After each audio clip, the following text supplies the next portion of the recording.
میرے عزیز دوستو، جس کریم رب نے یہ کائنات بنائی ہے نا، وہ بنانے کے بعد فرماتا ہے میں نے آزمائش کے لیے بنائی ہے۔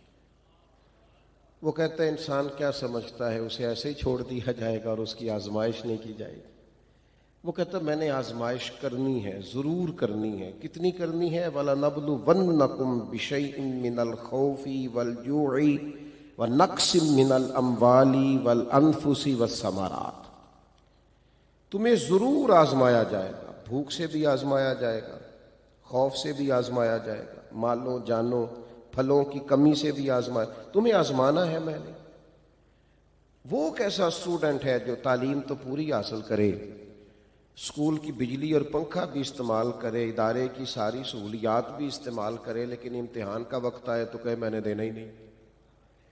بھئی آپ کے اوپر محنت ساری کی گئی، آسانیاں ساری کی گئیں، اب آپ پر امتحان کا وقت آیا ہے تو آپ گھبرا گئے، آپ جی چراتے ہیں، آپ اسے اپنے سکون کے خلاف محسوس کرتے ہیں۔ کریم کہتا ہے امتحان لوں گا، لیکن اس امتحان میں جو پاس ہوں گے نا انہیں خوشخبری بھی ملے گی، لیکن خوشخبری میں نہیں سناؤں گا۔ وَبَشِّرِ الصَّابِرِينَ، محبوب جو صبر کریں انہیں آپ خوشخبری سنا دیں۔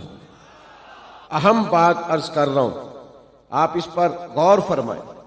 اللہ کہتا ہے کائنات بنانے والا کہتا ہے میں آزماؤں گا، تو مالک ہم نے کیا کرنا ہے؟ فرمایا صبر، صبر کرنا ہے تم نے۔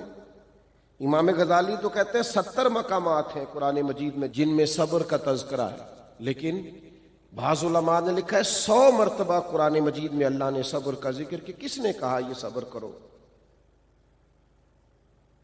یہ 70